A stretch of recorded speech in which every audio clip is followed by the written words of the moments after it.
তাই প্রতিদিনই রাত্রে কাজ করি। আজকে কোম্পানি বলছে দিনের বেলা ডিউটি করতে হবে, তাই আসছিলাম দিনের বেলা ডিউটি করার জন্য। দিনে ডিউটি করা খুব কষ্ট, তারপরও কষ্টর মধ্যে পড়তে হয়, কিছু করার নাই। তাই বন্ধুরা, অনেকেই কন্টেন্ট মনিটাইজেশনের অপেক্ষায় আছেন, কেউ কন্টেন্ট মনিটাইজেশন পেয়েছেন। যারা পেয়েছেন তাদের জন্য শুভকামনা রইল, আর যারা পান নাই তাদের জন্য ভালোবাসা রইল। বন্ধুরা, কন্টেন্ট মনিটাইজেশন পেয়ে কী করবেন?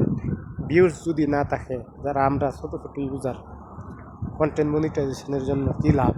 200-300 ভিউ দিয়ে তো আপনার কোনো রিচ হবে না, আর এই রিচে আপনাকে ফেসবুক ইনকামও দিবে না। তাহলে আমাদের আগে রিচ বাড়াতে হবে। রিচ বাড়ালে অবশ্যই কন্টেন্ট মনিটাইজেশন যদি পান তাহলে আপনার ফায়দা হবে, না হয় কন্টেন্ট মনিটাইজেশন তো ধরে রাখতে পারবেন না।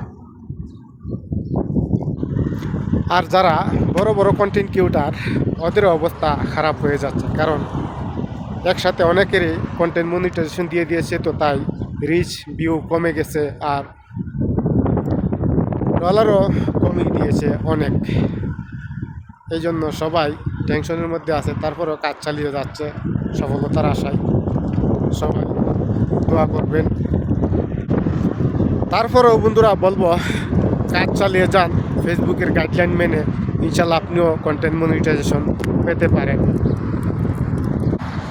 তবে কন্টেন্ট মনিটাইজেশন পাওয়ার জন্য এখন কঠিন পরিশ্রম করতে হবে, পরিশ্রমের কোনো বিকল্প নাই।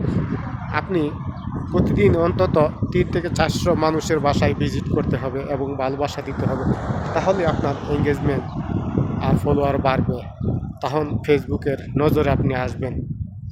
যদি ফেসবুকের নজরে আসেন তাহলে আপনার কন্টেন্ট মনিটাইজেশন পাওয়ার সম্ভাবনা আছে। তারপরও বন্ধুদেরকে বলবো, বন্ধুরা, ফেসবুক হচ্ছে ধৈর্য ধরার জায়গা। ধৈর্য ধরে লেগে থাকুন, ইনশাল্লাহ একদিন না একদিন সফলতা আসবে। ভিডিওটি ভালো লাগলে অবশ্যই ফলো দিয়ে পাশে থাকার চেষ্টা করবেন। আর সামনে ঈদ আসছে, সবাই ঈদের কেনাকাটা নিয়ে ব্যস্ত। সবার ঈদ শুভ হোক, ভালোবাসা রইল সবার জন্য। আর আরেকটা কথা না বলতে, বন্ধুদেরকে একটা কথা বলতেই হয়, প্রিয় বন্ধুরা, কমেন্ট বক্সে আসা ফলো দিয়ে ফলো ব্যাক চাই এই ধরনের কমেন্ট করবেন না, একদম ফেসবুকের গাইডলাইনের বাইরে। প্লিজ আপনারা এই ধরনের কমেন্ট করবেন না, আর স্টিকার কমেন্টও করবেন না। স্টিকার কমেন্ট করে কোনো লাভ নাই। হয়তো আপনি কমেন্ট করেছেন, যার কমেন্ট করেছেন এর জন্য একটু লাভ হতে পারে, কিন্তু আপনার কোনো লাভ নাই। স্টিকার কমেন্ট করবেন না, আর ভালোবাসা দিয়ে ভালোবাসা চাই এই ধরনের কমেন্ট করবেন না প্লিজ। সবার জন্য শুভকামনা রইল।